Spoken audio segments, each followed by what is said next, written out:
I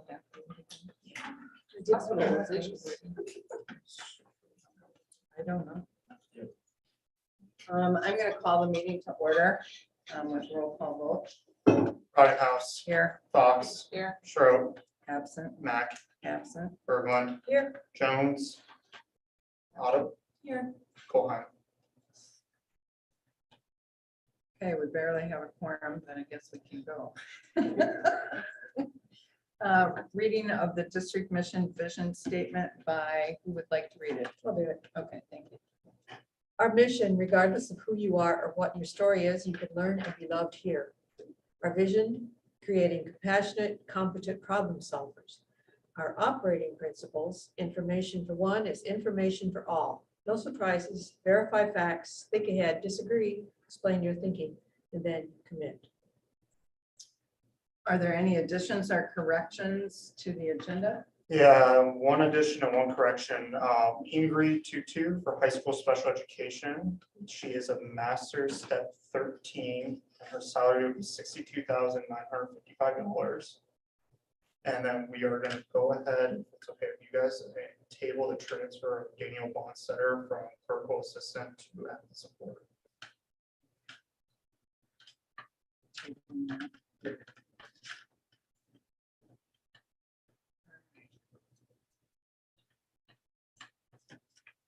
So is there a motion to approve the agenda as amended?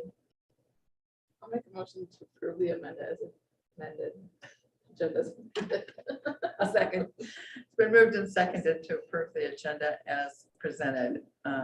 All those in favor say aye. Aye. All those opposed say no. Okay, pass 3-0. Is there anyone here for public comment tonight?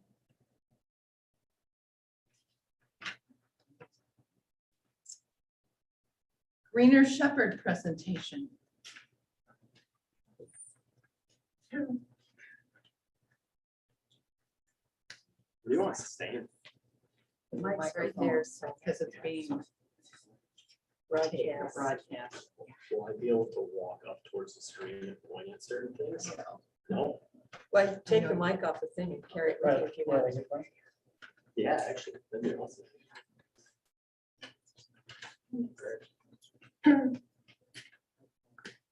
That's the microphone. Okay, perfect. All right, welcome everyone. Thank you for allowing us to come and speak to you guys tonight. My name is Kayla Becker. This is Nick Poole, and we're from Greener Shepherd. And we're here to talk about, Is the mic on? is it up if it's on? Is the mic on now?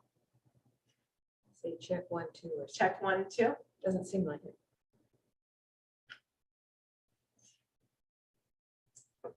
Check 1, 2.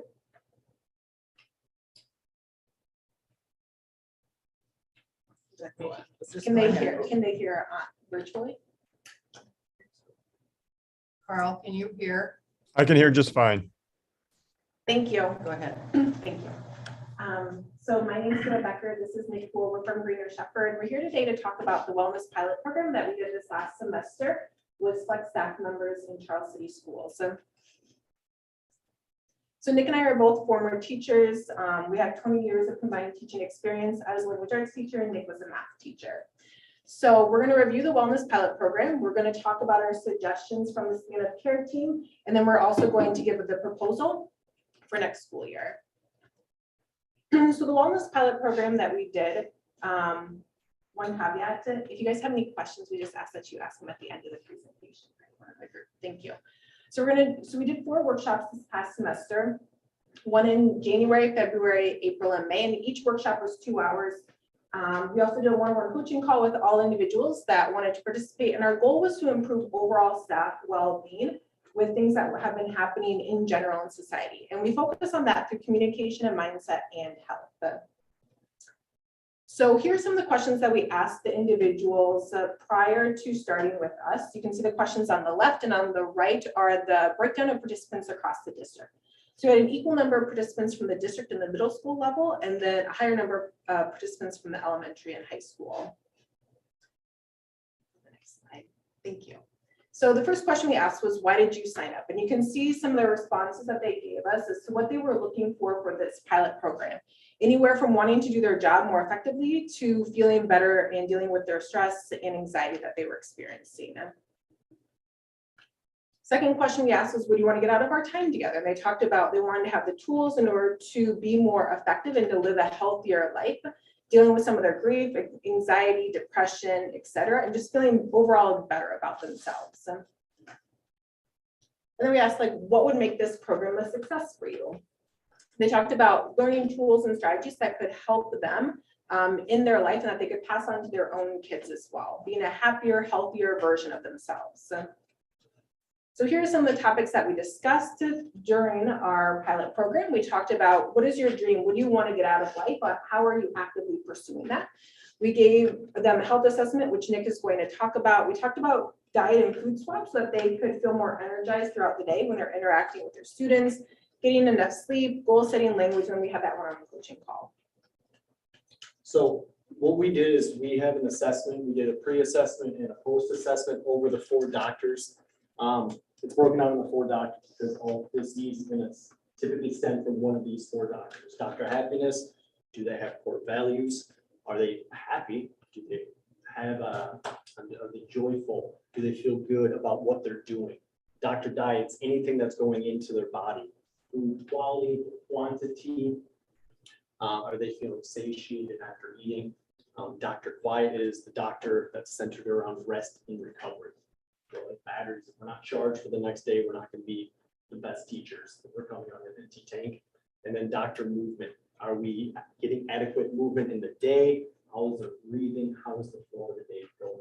So we did an assessment on these 4, and it's essentially a health risk appraisal. I want to point this out. Cassandra here, she made a comment. It's so much more than what I think the common person here in wellness is going to think about.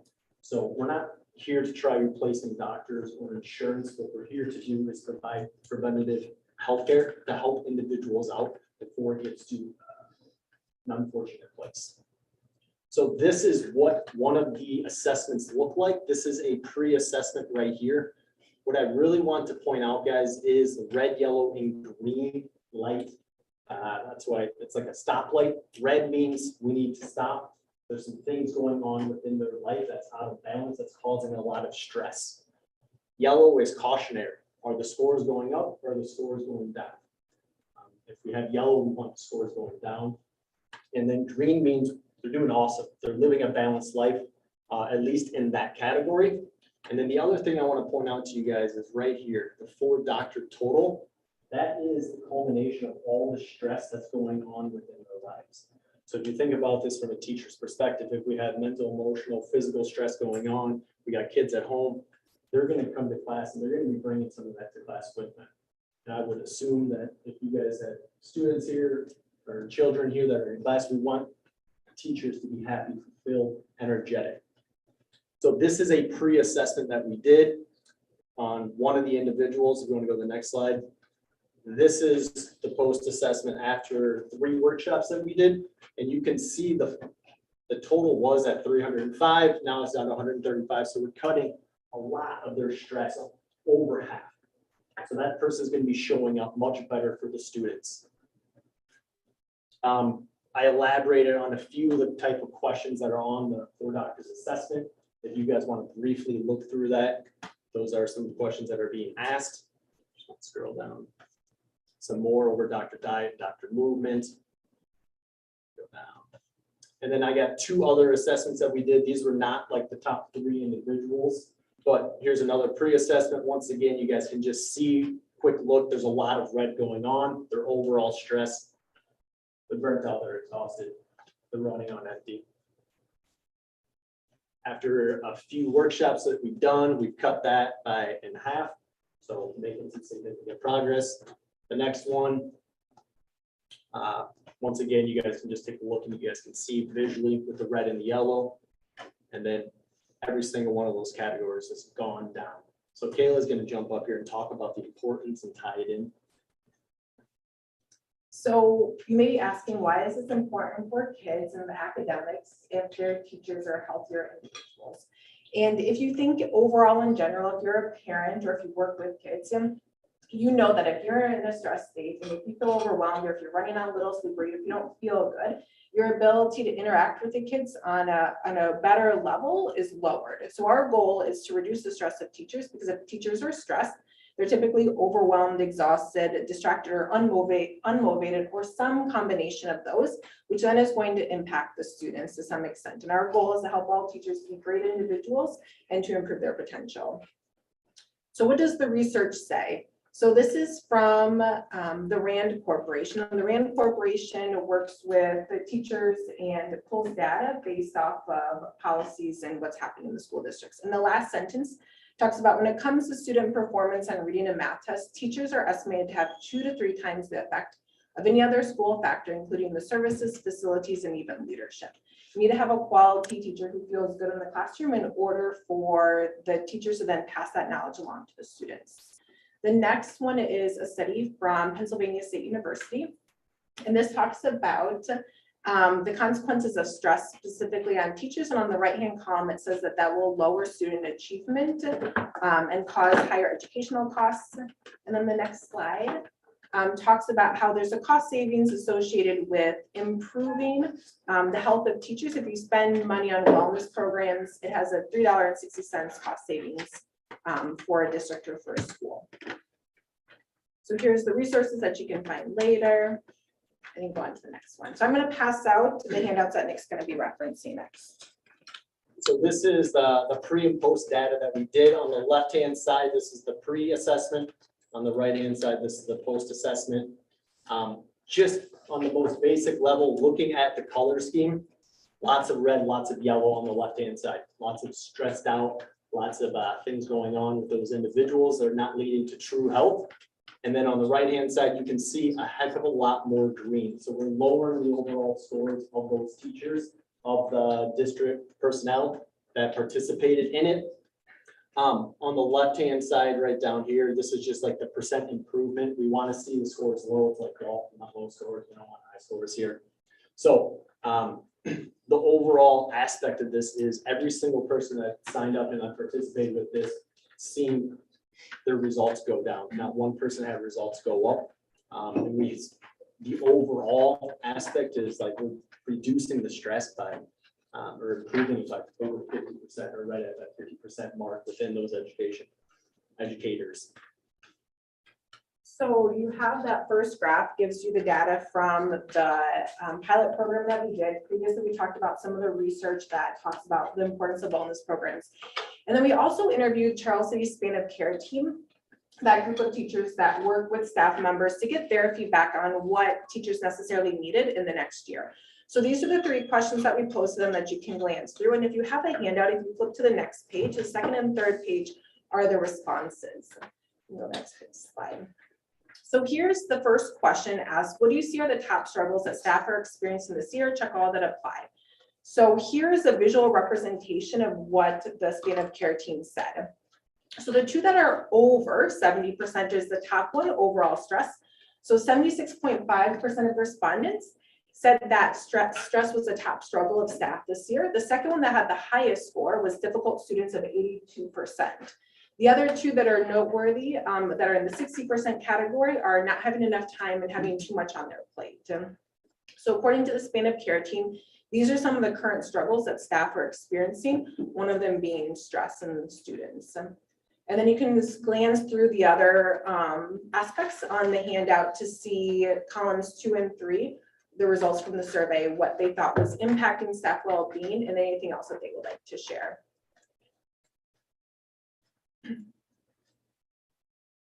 So as you glance through that, our proposal, what Nick and I have for next school year, is to continue the pilot program and to expand it so that it can include a larger representation of staff members beyond the pilot program that we worked with this year. We'll go to the next slide. So our proposal for next school year is that we continue to work with staff, but we expand it to every single school. So we would do 6 total workshops with each school building, and they would be short. They'd be about 30 to 45 minutes in length. And we would request that we do 2 before school starts so that we can build a relationship with staff and have them get to know who we are and how we can assist them.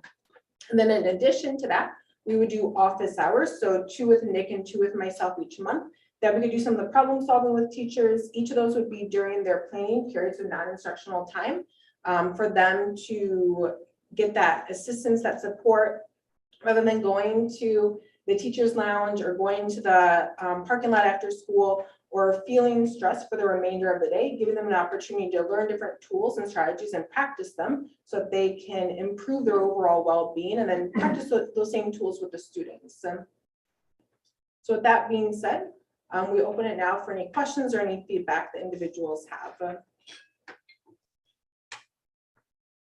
So what was the cost this year for the pilot program? The cost this year was $14,500, if I remember correctly. And it's much greater because it's gonna last longer, or? So it'll be, yeah, there'll be more workshops, more presentations, and then we would have those 2 days each month, so 4 days a month that Nick and I would work with staff members doing those one-on-one sessions. Would the teachers all be required to do this? From my understanding right now, it would be voluntary for the one-on-one sessions. I would assume for the school, the presentations for school would be required to be part of their PD calendar. It sounds like something that the AEA might do. Is this different from what you would have had in the past? That I would ask Evan or to respond. I'm unsure what the I don't AEA think is we don't know. providing. Well, when I was a teacher, I know we had things like this through the AEA.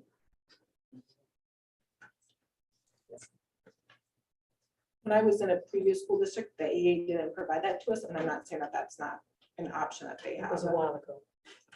Fair enough. What is your background? So Nick, I'm a former language arts teacher, and then I also have trainings in holistic health, communication, and mindset. Taught school for 10 years and then the last 6 years been going through the Czech Institute of Holistic Health for. How did we get started with this? Was it through the nurses?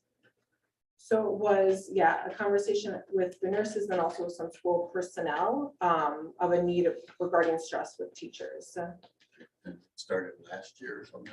It started in January. Second semester. Second semester. So we did a short pilot program to see what the feedback was. January of 2022 or Correct, January 2022, when was the contract signed? December. Did that come before us then?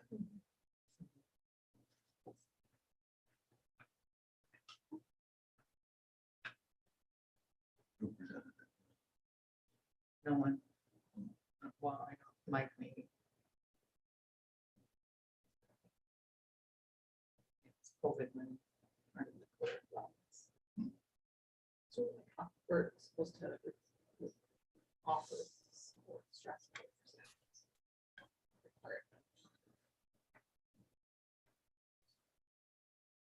I guess I'm not opposed to offering stress support, but I have quite a few things that I want to discuss with our new administrator. Myself.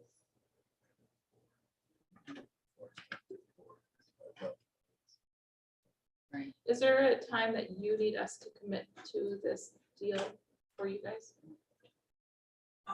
No, our understanding was that you're gonna vote on it on the next board meeting. Whether that's accurate or inaccurate. Well, we that might was not because we have a new interim superintendent that doesn't start till July 1st. And so I think we would want to wait to see what she thinks. You know, so, yeah. Might be that soon. Got it. Okay. Would it, Just to be clear that's, with no, you. that's fine. Would it be like, do you think in July or do you think it would be in August? Just wondering what the start of school would. Uncertain. I would, but we're gonna talk about our meeting plan for the summer. Right. And so I think I could comfortably say by the end of July. Yeah. We'll bring her up to speed just so she's aware. Fair. She'll have a lot to learn. Any other questions or feedback? Thank you for presenting. Thank you. You're welcome. Yeah, You're welcome. Thank you.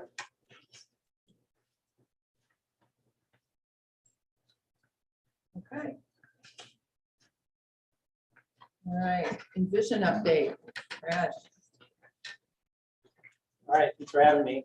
I'm Brad Leeper with Envision Architecture, and we've been tasked with looking at your facilities and spent, going to the slide here, but several months kind of talking very broadly about kind of where things are. So maybe I start with that first one. I can't go that fast. Great, thank you.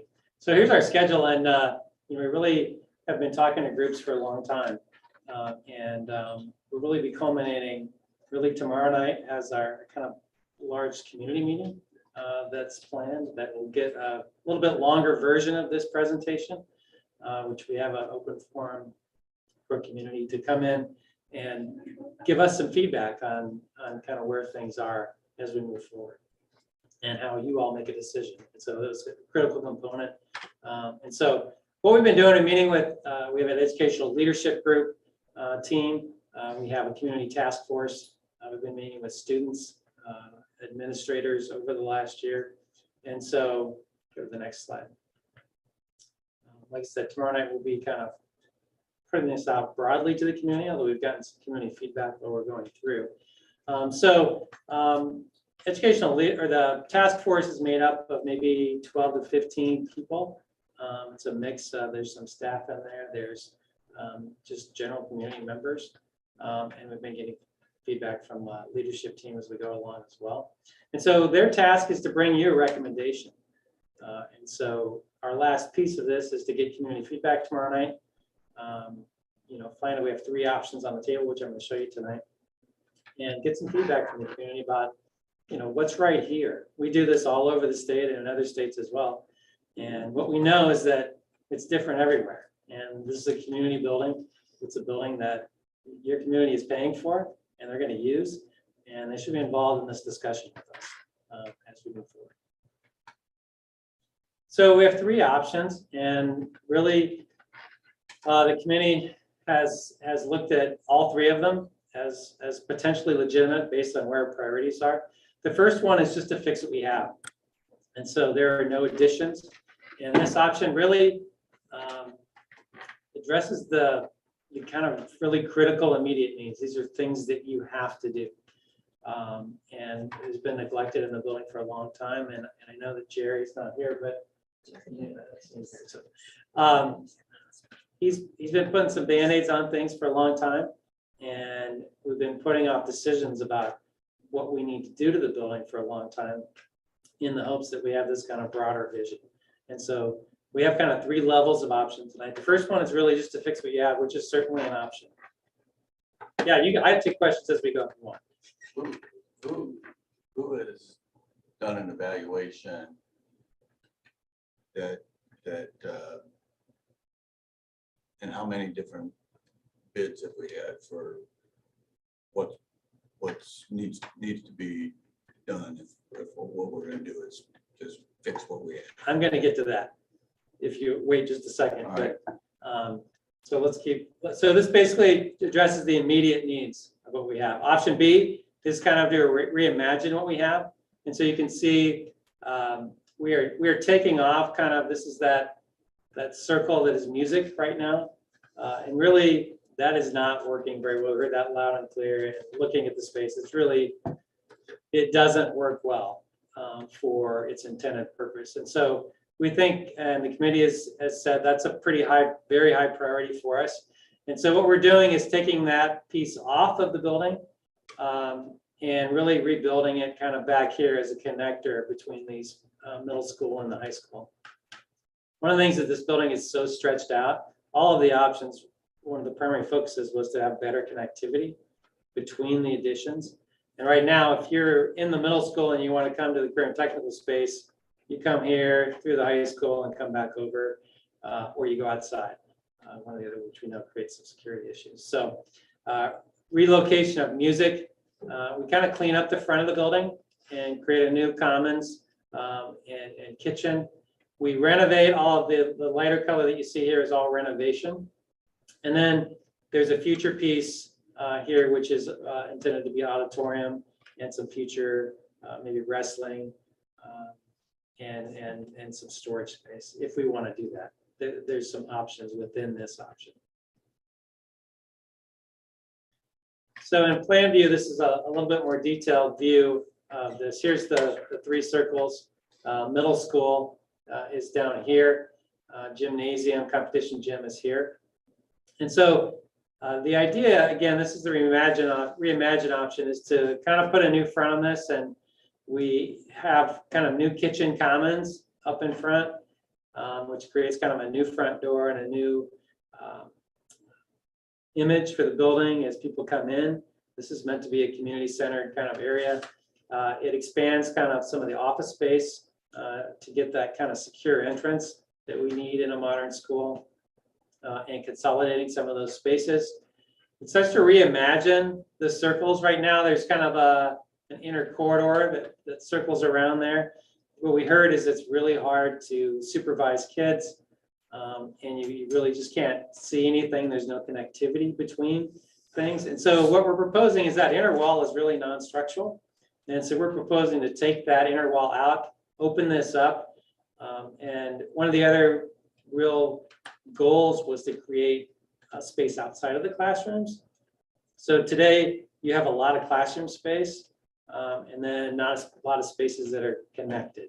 And so right now we have pretty good, what we call a learning community. So space that we can push kids out to, maybe in small groups for learning. Maybe there's one-on-one learning happening out there. That's tough right now from a supervision point of view, because you can't really see into that kind of inner circle. And so what we're doing is proposing to open that up, creating some meeting space out there so kids can meet out in public. They can meet in some of these meeting spaces if they need a little bit quieter area. And it gives staff a lot better options in terms of how teaching happens. And that's something that we're doing in both of these circles. We are shifting some things around, but this section of the high school, the science rooms stay. We're shifting some spaces around here. Middle school stays, competition gym stays what it is. Much of the gym and current technical education spaces are they're really good. They just need to be updated. So that's part of the updates that we talked about in that last option are all included in this option.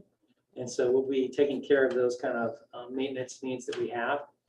The purple here is the relocated music, and you can see we're making some connections back to this existing corridor, which is the main commons here. And so we get this kind of loop that we're trying to get, and we're also trying to connect through this circle on the end. So we don't have to have kids passing through spaces and disturbing other kids. A lot of crossover between the high school and the middle school is disruptive. And so we talked about some options for reducing that. Here's a potential wrestling area if we want it, and this auditorium could shove up against the gym as well. But the auditorium, a new community commons entry here, which links to the main commons at the competition gym. I'm going to go over costs in a future slide. These are just some phasing. This and the next option, really, it's kind of messy because we're trying to keep it compact, and the building is kind of all over the place. And so this is an attempt at looking at phasing about what would happen first. You see 1A, 1B, then 1C. This happens as part of 1B, and then coming back and building new. So we have looked, one of the options that you have options in the past that are not very buildable. We're trying to keep kids on site as much as we can, instead of blowing everything up. And then, okay, well, what do we do with kids? Are we going to spend $1 million on portables? We're going to ship them off site. So we try to think through that very carefully in both of these options. Option C is really to replace kind of the circles in this kind of main section, and really to rethink academics. And so what it does is come back and builds a new academic wing, which is 2 stories tall, and then comes back and renovates those areas that we talked about before. Auditorium is the same, kind of move here. Go to the next one. So you can see the circles coming off. What we do is really extend parking at the front of the building. So we're creating kind of a new front door here. with new parking at the front. New entrance would come in to a main commons that would link through to the existing commons and link through to the activities common that would feed the auditorium in the future. So this one cleans up that kind of cycle and that sequencing a little bit better maybe. We get academic kind of spaces here. We get the spaces outside of those academic classrooms for kind of shared learning. Music happens in a similar way. And then we renovate some of these spaces. We move actually family consumer science up here, kind of next to the gym. So we still get some food service potentially there. And the culinary program is kind of up there as well. All right. So this is just another phasing diagram. I know these are messy. We're going to clean these up for tomorrow night a little bit, but you know, building a piece, coming in and taking things off after. So both options are messy in terms of how we get them done, but they do try and keep kids on site, which is our goal. If that was done, and I'm not saying that I have any interest in it, but if. Yeah. What kind of a time frame from the beginning? I think we were looking at 30 months. How long did the AIM school take to build? AIM school was about 3 years, I think. And so the trick here is that we can't just build it all at once. You know, we need to build something and then take something down and then come back and renovate. And so the idea is to create surge space. So we're creating new space to move kids to, and then we can dislocate them from some other areas and come back and renovate. Otherwise, we're stuck with, you know, some of the other options you've had in the past really say, we're gonna have to renovate all this in the summer, or we're gonna have to move kids. And so we tried to look at options that don't do that because it's really expensive and it's really disruptive for education as well. And some of these are disruptive from a noise point of view because we're gonna be building next to kids. But we're trying to do it in a way that we're just not pushing them off site or spending a lot of money on that. Spend the money on what we need to do for the future. Brad, I just want to point out, because I got confused the last time we were meeting, but the auditorium is not in these costs, correct? I do have some auditorium included now. Okay. So I'm Okay. showing those All as, right. to clarify that, because you All had a good question last time.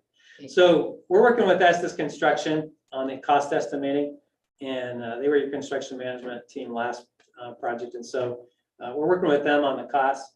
Go to the next slide. And so these are some of their slides, which I'm going to go through, but they're really saying that we're early in the process here. So they're kind of order of magnitude costs. If you're asking if we have counted every door and every square foot of drywall yet, we have not. We're probably about 10 to 15% through what would be a full design process. So we're still making a lot of assumptions, but we have pretty good data on projects that we've done in the past at Envision and that Estes Construction has done in the past. So we have a pretty good database of costs that we can use as kind of, we call it order of magnitude cost. And so we'll have multiple checkpoints about this, but the real message here is we're pretty early in the process. We have some, go to the next slide. We have some contingencies built in. We have allowances. We have escalation costs in there, and the costs that you see are assumed to be starting in 2023. So if we decide as a board that we want to go to a bond referendum in 2023, that's kind of what these costs are based upon. All right, next slide. Go to the next one. So we call these budget buckets. So how much do we have? What's possible? And the first one is the what we call Pebble Funding, and you guys are more aware of this. The community might not be, but we'll go through this with the community so they understand, you know, what we can use potentially for these projects. And there are several buckets. So we have about $4 million in Pebble. You can use that for computers. You can use it for furniture. You can use it for buses, or you can use it for repairs. Maybe a boiler goes out. We're not counting on any of this money because this is for things that you just maybe don't know. It's operations, okay?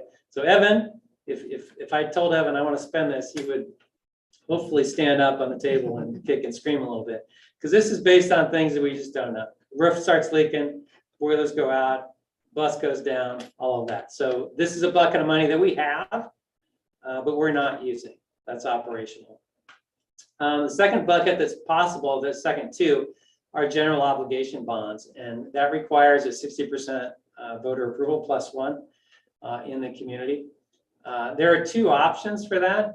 One allows the district to levy up to $2.70 per $1,000 evaluation. We have to be very specific about the project. So we have to tell the community when they vote on it, we're going to do option A, B, or C or some other version. And it's got to be pretty specific. This is the time, this is the dollars, this is what we're going to do with it. There's a little bit of flexibility built in that, but we need to just tell people if they're going to vote on it, what we're going to do. The second option is 405 per $1,000, and that requires a second vote in addition. So there's 2 votes on that option. Those historically have been very hard to pass, but it is an option for you. So you basically have to say, ask the voters, we're going to have this project, it's going to cost this much, and you need to vote for that. And you need to vote to extend our asking potential to the 405 level. Does that make sense to everyone? So there's 2 votes on the ballot. It can be very confusing for people. And historically, those have been pretty hard to pass, except in maybe some communities, there's special circumstances that they've done. But like if you have really low kind of valuation, you might have, maybe no businesses in your community. You might be at a 405 and still be less from a taxation point of view than you are here. And then the last one is the revenue bonds. And these are funds that, the 1 cent option tax, these are options that these come from state sales tax. They go to the state of Iowa and then they get distributed for people across the state. And so this has been passed. This is money that is available to use without a vote. All right. And so what we're going to look at is some options based on different scenarios here. Okay, so there's a few things to consider, and I know I'm throwing a lot of information. We can go back to whatever you want, but here's the 3 options.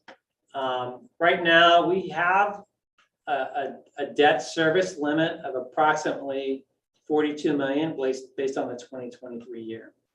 So that doesn't matter what the community approves. You are limited by Iowa law that you can't go over a certain amount. And so that would be about 42 million. We have worked with Evan and the leadership team on where do we think is the right number for us.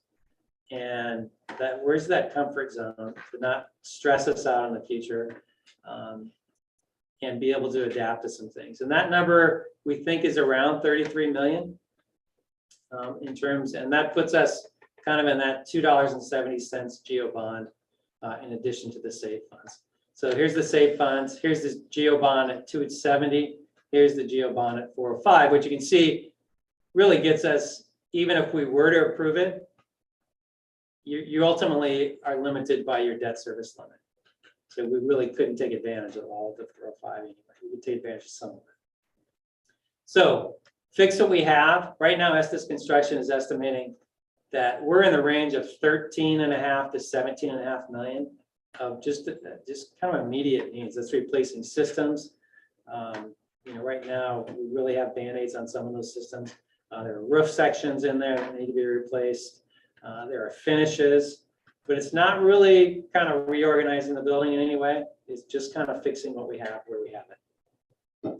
Option B, which is the reimagine what we have, is in that. So this kind of area here is in that's the contingency kind of an escalation piece. So we have that built into the project.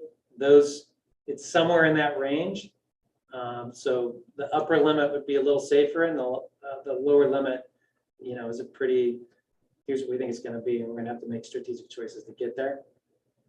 So to reimagine what we have, which is to kind of reimagine the circles and move some things around and do option A, is in that $28 to $33 million range. We also are starting to show the auditorium. And right now, what we've heard from some groups, and this may change, but about 50%, the ask has been that 50% of the cost of the auditorium come from fundraising, some private fundraising. And so that's what this is the total cost of the auditorium. This is kind of 50% cost by the district and 50% from private donations for the auditorium. People, based on our conversations, feel pretty confident in that. And I think you could probably ask 10 people and get 10 different levels of confidence in that. So option C, which is to kind of replace the circles and have the new front door piece, is really in that 34 to 37, $38 million range, plus the auditorium. And so you can see that, you know, we're really pushing the debt limit there. We'd have to make some really strategic choices in that option to make that happen and rely on the fundraising. So this one really is beyond your debt service limit right now, as is this one with the auditorium, unless we were to really find a bunch of savings. And I'm telling all school boards now, this is not a time frame to be optimistic about costs as much as we all would like to be. There's a lot of volatility in the market right now. And so we're asking Estes Construction to price this with all of that volatility happening. We had 20%, 21% inflation last year in construction. And so things do seem to be leveling out, and the projections show that.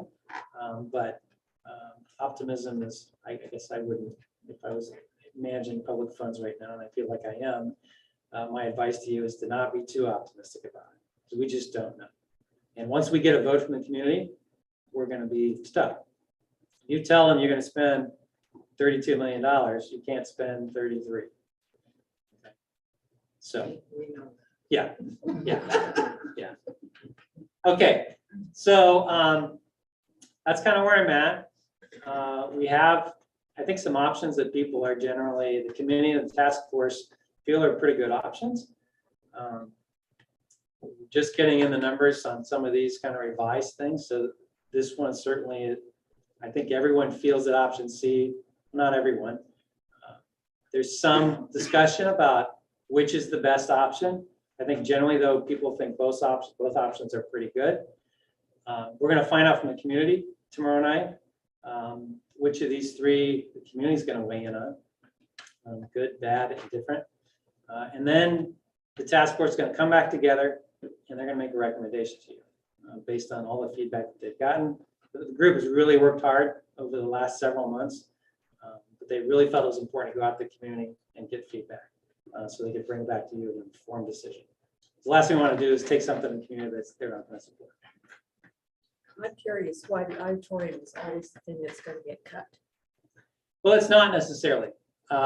We can make choices on other things. I'm on the committee that's raising funds. Yeah. And we believe we can do it. Good. Because it's never happened. Yeah, I think what we're trying to show, I guess, not necessarily that the thing on top is the thing to cut, but if we're going to afford the auditorium, you know, this one, option B, we're pretty close, right?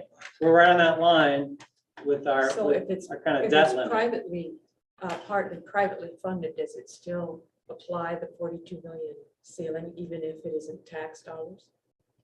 No, this is what the, well, we need to ask about that, Evan, I guess. But my guess is that if you provide money, that's not going to provide the debt limit, but it is going to come through the school. So that's something we probably should clarify. So option A is within that kind of comfort zone or close to it. Option B is not with the auditorium. So we would have to make some strategic choices if we said, we're going to do option B and we're going to do the auditorium. You're going to have to cut some things back to make that happen, or raise more funds. How many different construction firms or engineering firms have we had look at the high school to determine what needs to be fixed? That's a good question. We had Estes Construction has done a couple of them already. They did one a few years ago, which was an assessment. This one is just right hot off the presses. They worked very closely with Jerry to understand what those immediate needs are. And this has happened in the last month. We've not had any other independent evaluation. Was the Estes a part of the ICAT? Yes. Are they the ones that Yes. did that? The ICAT goes through the state, That's through the state of Iowa. yes. state of Iowa, so no. What is ICAT? I mean, I remember seeing. It's the Iowa Construction Assistance Team. Yeah. And who is that? It's really through the Department of Education, Mhm. and Estes Construction worked through them to do it last time. Mhm. And they've taken they've scrapped it and taken an independent review of it again on this scenario. They worked very closely with Jerry over the last few months to figure out which roof sections need to be replaced, which systems need to be replaced, But we don't have electrical feeder competitive systems. bids, then. I guess We don't have is your any. question, Well, these aren't really bids, Bids. these are estimates. Yeah. You know, estimates of what it would take to fix this stuff. And I think you're gonna be within 5%, I would say, with anybody that would go through, because Jerry has a pretty good idea himself on what needs to be fixed based on what he's been fixing, I think. Yeah, I think we feel pretty confident that we can get done what Jerry wants to do in this number. But we These don't have will any be, other independent engineering firms looking at the building, making it. We haven't because we haven't wanted to pay for it. I guess, are you asking like, will we see a big change in price if we saw different constructions? Or just what maybe is needed, maybe it's more, maybe it's less, maybe it's the same, but we don't have any other evaluation. the scope of You're asking to spend between $16 and $40 million, basically. They have one person's evaluation. Well, they've done it. How many times have they done it? I think this is the second or third time. Yeah. They being Oh. one company. Yeah, it's one company. So we're not at the point where we could get estimates. Like I said, we're about 10% through this Mhm. kind of process. So we don't really have design drawings. The scope is really outlined by Jerry. Mhm. And we've asked Jerry, what are the needs? He has a pretty detailed list of what your needs are in history. And so the costing of it has been by Estes of that scope. But we could probably get another estimate. I'd be shocked if it is outside of 5 to 10% difference in this. If we got another estimate, what would it cost us to do that? Do you have a clue? I guess is your $10,000 to $20,000, something in Okay, there. well, 25,000 was what it was about 5 years ago, so I'm thinking it might be more than that. It could be. Depends on what level of detail we're getting into. These are based on historical costs, so. Estes and us have both, replaced lots of roofs around the state. This is just establishing, here's a square foot cost for roof. Here's the square foot that needs to be replaced. It's historical data. So pretty accurate, and there are contingencies built in. You can see there's a pretty big spread here in these numbers. That's about contingency, escalation, and the lack of certainty that we have based on the level of development right now. So it's a good question. We're not quite there. Mhm.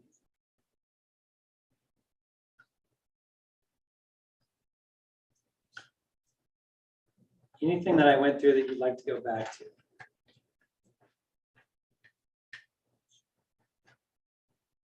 You're all Evan, welcome. this may be a question for you. Evan, is the 42 million based on our district numbers?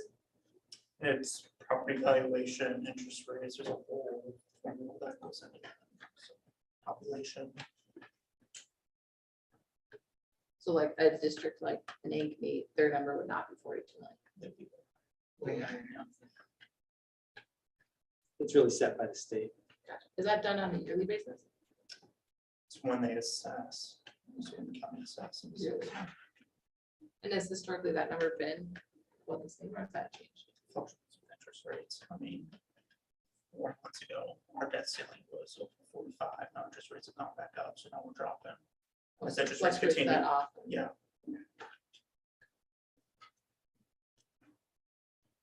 And that's why we kind of discussed with the comfort zone limit of 33 million, with the fluctuation in interest and where the market's going in inflation. I see. Just based on some of those projections and what the interest. Well, and if you think about, we don't want to do this, I don't think, but if you waited a couple of years, it would go up too, because our debt would go down. So it's based on all those kinds of things. There are a lot of moving parts. That's what it sounds like. David, did Josh send you that Estes spreadsheet? one of the things I will say that we may add for tomorrow night's meeting, every district I go to asks me, what if we wait? And what we know is that we have a really good chart that shows general inflation and construction inflation together.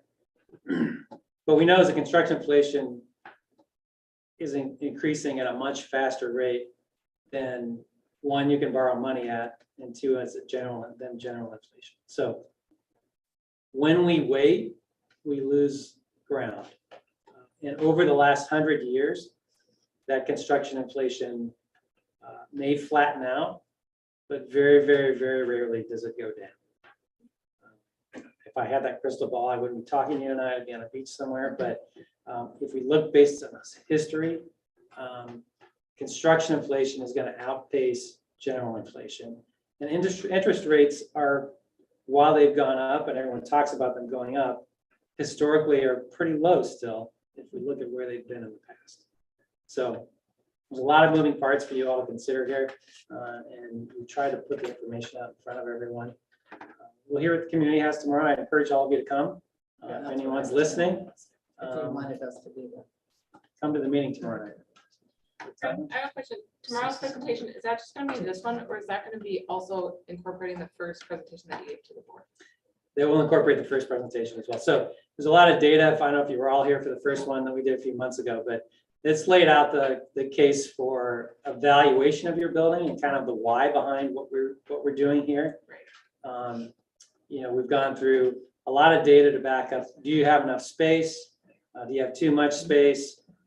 What are the needs from a programmatic point of view for different? We've met with all departments in the building to talk about needs. So that'll get shared with the. That will get shared as well. The Yes. other one that I think was good, this slide that you had was like showing how the needs of education have changed. I think Yeah. that's good. So we'll talk about why. A lot of people will say in the community, we hear it every community we go to is, okay, the school is fine for me. Why doesn't it work now? And the reality is that a lot of things have changed in terms of how we teach. We have these powerful little computers in our pocket. I don't right now. So a lot's changed about how teaching and learning happens and what schools are being asked to do versus when this was built. How long have you been, your company, the company you work for, been involved in this particular project? This project, about a year. We've So been you involved. Started in 2021 sometime? Yep.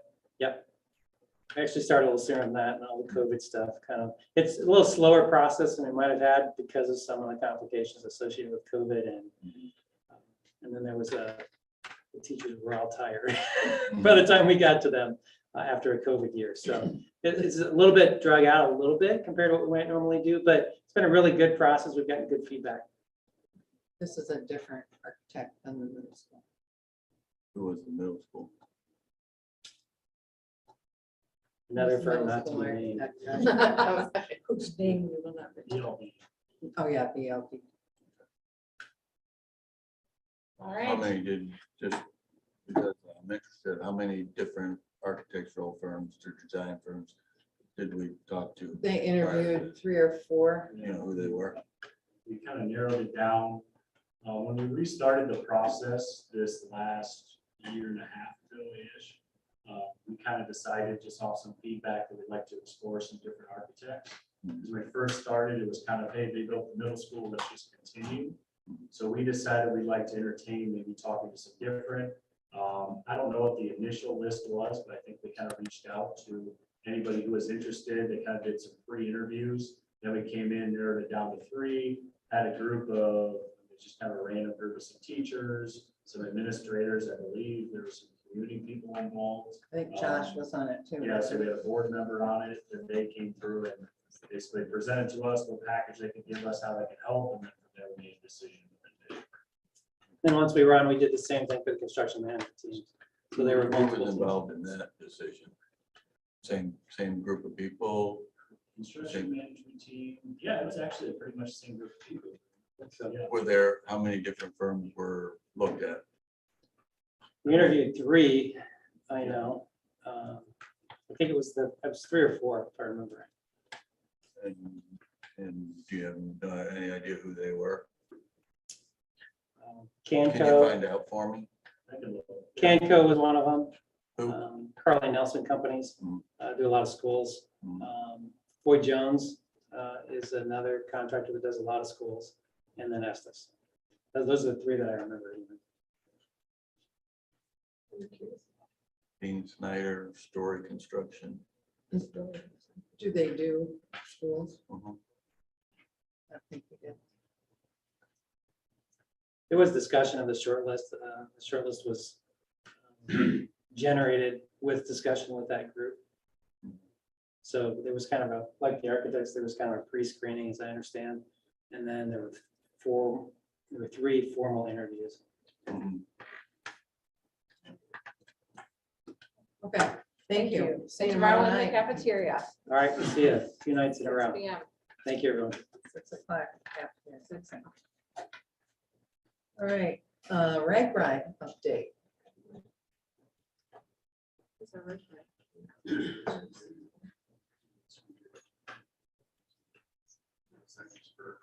Yeah. Yes. Yeah. Sorry, Jerry's on. All right. Okay, reg price stuff. And Jerry's gone, so sorry. I'll give you as much as I can. I know we have a couple of pieces too. Yep. So this is coming from Jerry, then I'll give them a chance to do it really quick. Transportation office, so he divided into 3 parts. Transportation office had a joint meeting with the city, and they're planning to share the transportation needs. So I'm assuming using our services, just kind of getting together because I know bus drivers is always an issue. So they're kind of working on that solution. On the ground side of stuff, they can camp. Basically, it was established they can camp anywhere on our campuses except for on our 2 baseball fields and our football, or baseball, softball, and football field, just to preserve them. Obviously, we don't want tents on there, just for the grass. Last, they have kind of agreed to let us use, we have quite a few handheld radios. That way so they can just use them kind of for the coordination as well as use our repeater. That way so they can talk across the entire town. Who's they? I don't have the specific of that. The rag ride group. Yeah, the reg reg group. Yeah, that's kind of close. Yeah. As long as they don't get lost. Yes, correct. You know, My guess is a lot of them will be used for stuff like the buses will be used for getting ice, getting kind of those main necessities around. That's how it's typically been done in the past. And some transportation.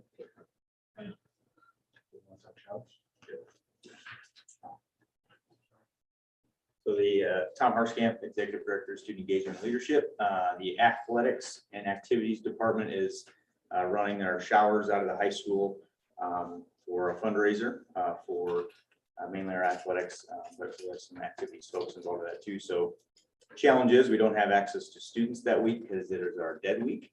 So we were going to be relying on our coaches and parents to help run that.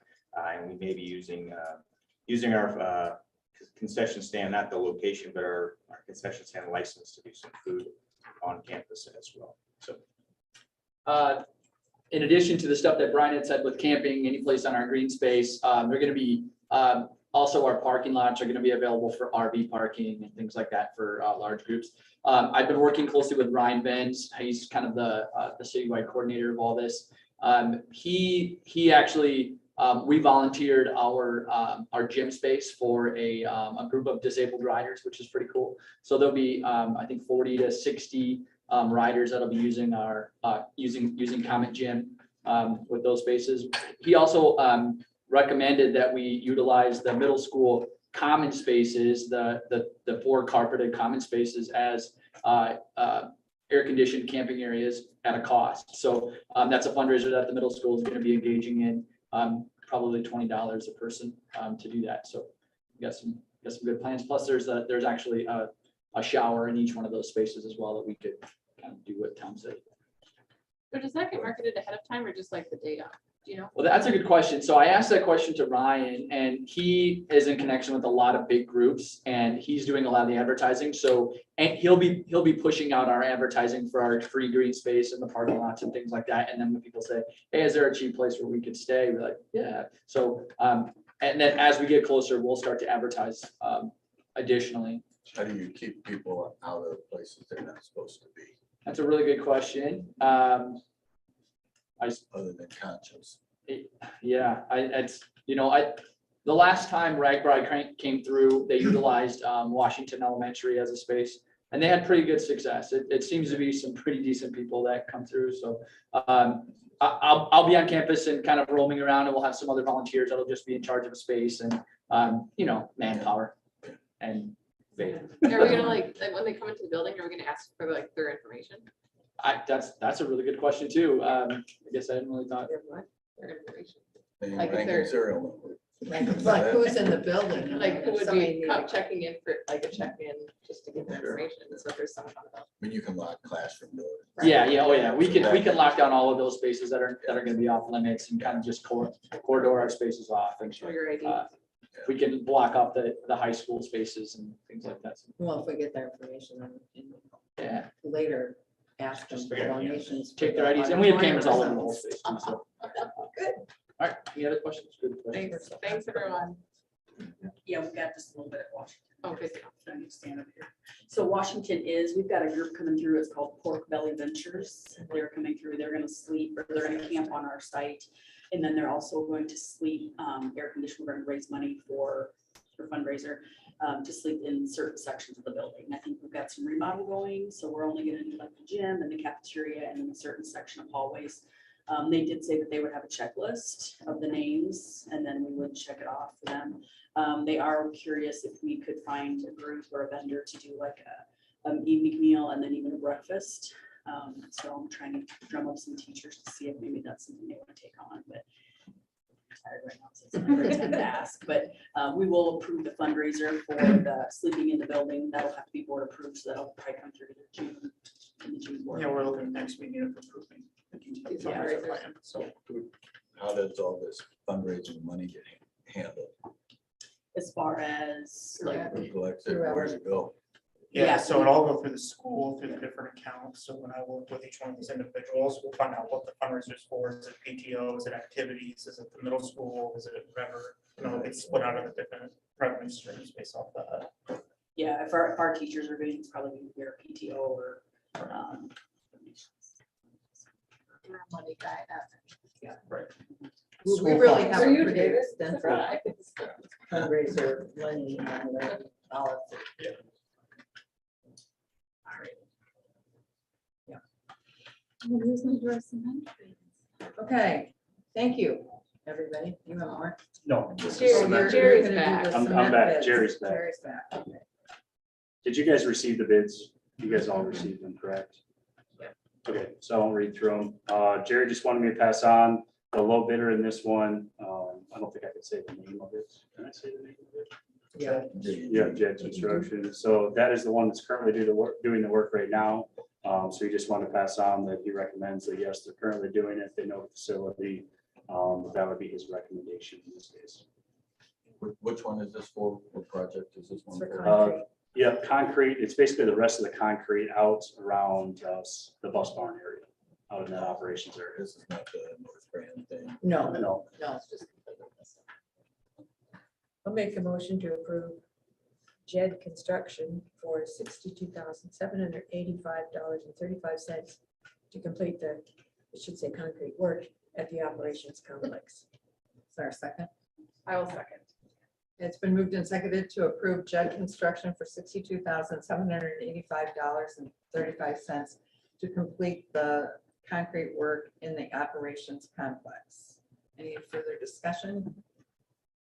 All those in favor say aye. Aye. All those opposed say no. Approved, 4-0. I had a contractor tell me once, it's not cement, it's concrete. no. I changed it. Tell us. Thank you. Okay. The next agenda item is board policy review, first reading. A lot of reading. We have to read it out loud. No, we're not reading them all. It's 75 page, 175 pages. I was worried about. And you said it's a lot of reading. Not reading. This. Anybody have Yeah, anything that came up that they were concerned about? well, the whole darn thing. Okay. So you're talking about the one that is the policy, not the 500 series, right? It's Okay. The other one. In the beginning? Yeah. Where they're all different? Yep, yeah. that one, there's two things that have incentives. One of them was several different things that I guess were either changes or additions or subtractions. So I sent you a policy primer, which is a big updates this year set by the Iowa Association of School Boards on new policy. Mhm. And then the 500 series was just the review that we have to do every 3 years. Right. There was no changes on that. Were there? Just very minor cross references. Some policies went away, so I referenced some of the other documents, a couple legal like updates and legislation, but no major ones. No content type. So that's the one that's on the 500 series. This other thing, what are you asking us to do with this one? The 500, No, this one here, like this one that says, that starts out with code number 105, page 1 of 2, assistance animals. those are new policies that came out from the Iowa Association of School Boards based primarily on recent legislation. What'd you say? Recent legislation. So it gets us up to date with what the legislature did this winter. And So this one that says that you can have a miniature horse in the school. well, there's equine therapy horses. Okay. We don't have them here, but Right. Some of this stuff, absolutely not, it's not safe. And if somebody needed this kind of thing, then they literally do not belong in the regular school. They can go to Innovative or somewhere else with that animal. But I think disturb it's the every. law that we have to do this. No, well, that's not the way I understand it. These are policies that the legislature is telling us that we have to pass without even thinking about it. It says down here in the note, the use of service animals is a civil right established by federal and state laws. However, the use of emotional support and therapy animals does not necessarily have the same legal protections. The portion of this policy in italics reflects optional language for your district to consider. So everything that's in italics up here is something that we don't have to have in the policy. It looks like the caveats in that whole paragraph make it sound like you don't have to allow that. I mean, there are all kinds of restrictions. Yeah, this is indeed. You know, like if the animal's not housebroken, which probably a horse would not be. Maybe it would be. You just cannot allow something in school for one person to have that's going to literally make it impossible for every single other student to learn and a teacher to teach. Well, I don't think that, I know we have one student at Washington right now that has a service dog, A service animal for what reason? emotional. It's not a Autism, horse. he has autism and it calms him down, All right, that I sort of can deal with. you know. This thing here is, Well, I think this has gone through the lawyers. So for who? for this Iowa Association of School Boards, Well, that doesn't mean anything for our own school board. but we have to, we're a member of them and we have to abide by the law, and that's what we pay on our membership for them to run this through legal services. So we don't have to pay for it. So we're supposed to do. What's the italic thing again that you were talking about? Down here where it's in italics, it starts on the second page, emotional support animals and therapy animals, optional section. These animals are not commonly required to be, so you don't have to accommodate for emotional support, but you do have to accommodate for service support with disabilities. Individuals with disabilities are people who have physical or mental impairment that substantially limits one or more major life activities. So we have to accommodate for students with those kinds of disabilities. But Iowa law does not require us just for purely emotional support. That's how I read that. Is that right? Right, yeah. Well, there would be an extraordinarily rare circumstances you described Well, don't make it too public, because somebody might hear about it and then want to do it.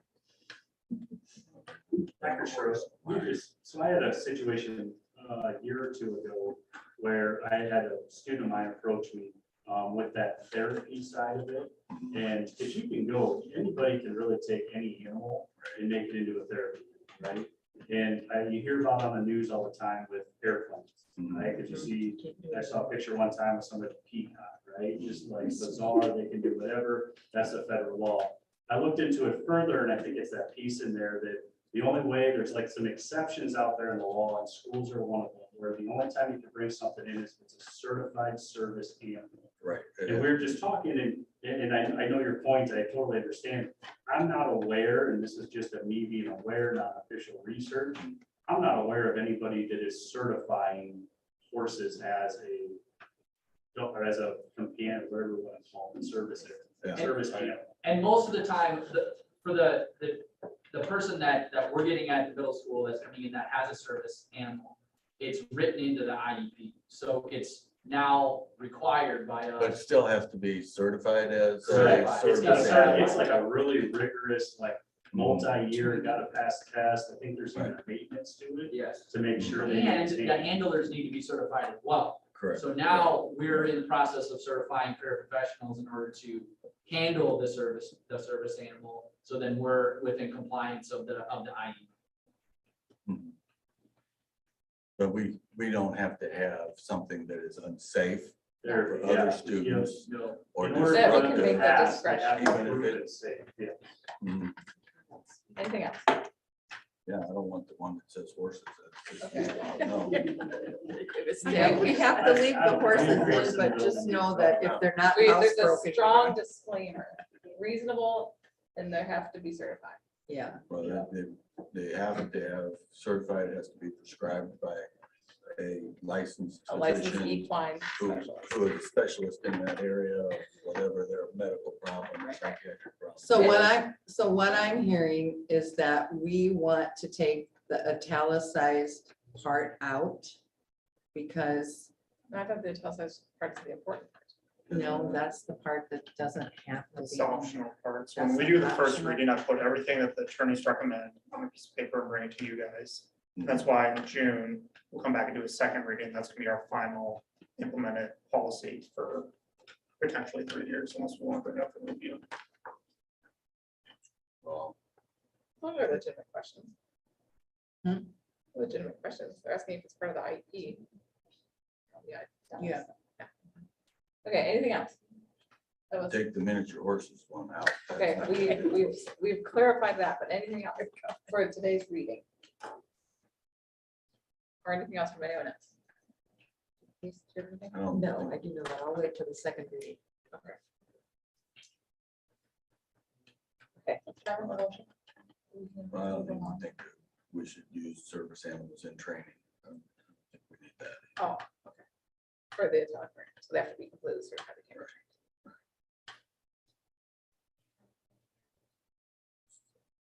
Okay, you want the service animals and training out?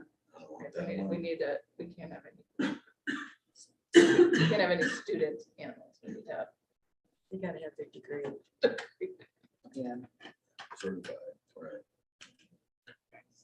I'm gonna make a motion. Yeah, any suggestions or recommendations, just touch base with the policy committee, and then before our next board meeting, second reading, and go through it and have them updated. All right, Yeah. I've gotten it clear. If you wanna, just send them to me and then we'll.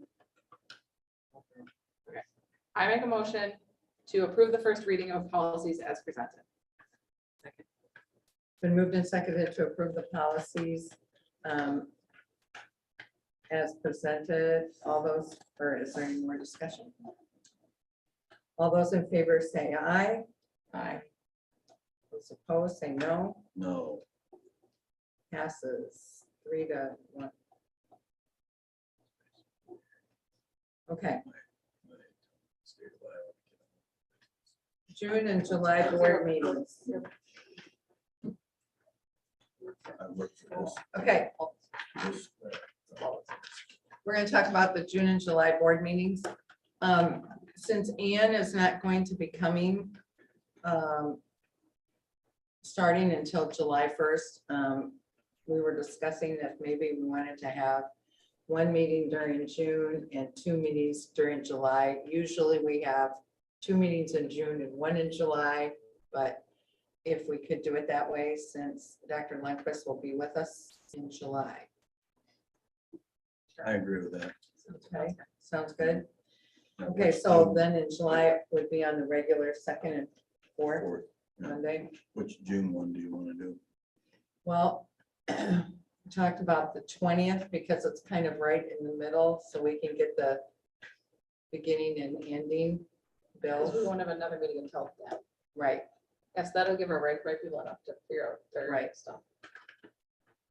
That's a month, then, right? right. Monday, June 20th. But is that your hospital board meeting?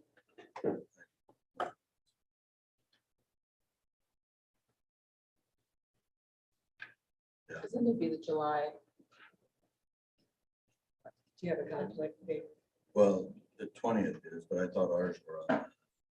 the Well, I second know, and but we fourth. were talking You would just about want to moving do it to the 20th because Well, it's, what time? Because I'm early in that. I can be done by 6, so. oh, okay, 6:15 would be a regular time.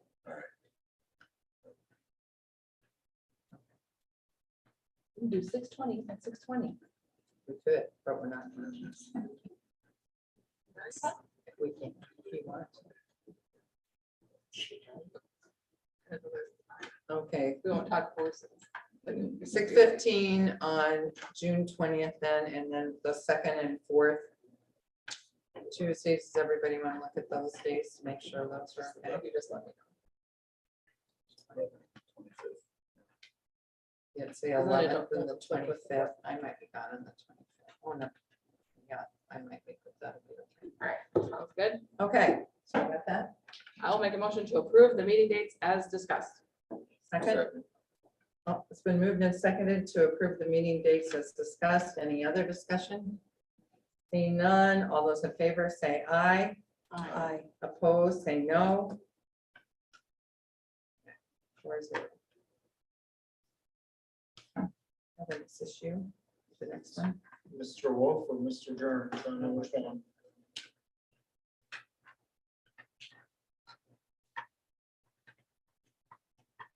Hello, folks. Larry Wolf, Innovative Campus.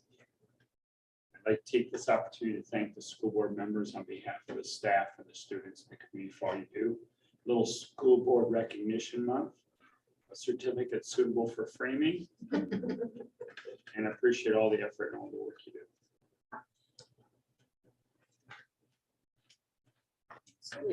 Thank you. Josh. I'll take Josh. Yeah, there you go. That's a short one. So, Thank you.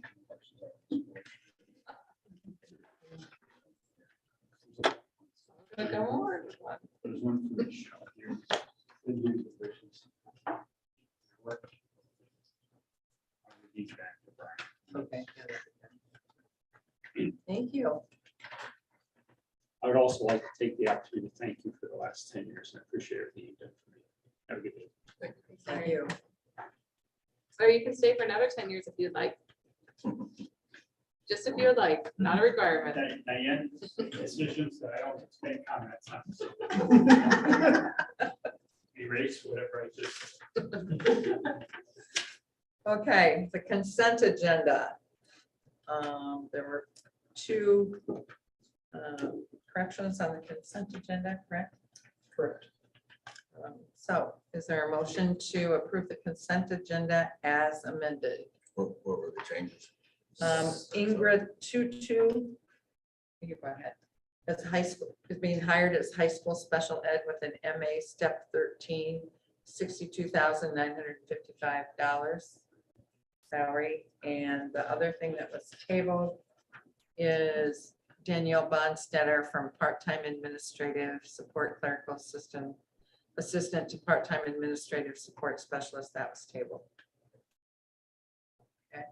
I'll make a motion to approve the consent agenda I'll second. as amended. Okay, it's been moved and seconded to approve the consent agenda as presented or amended. All those in favor say aye. Aye. Oppose, say no. 4-0.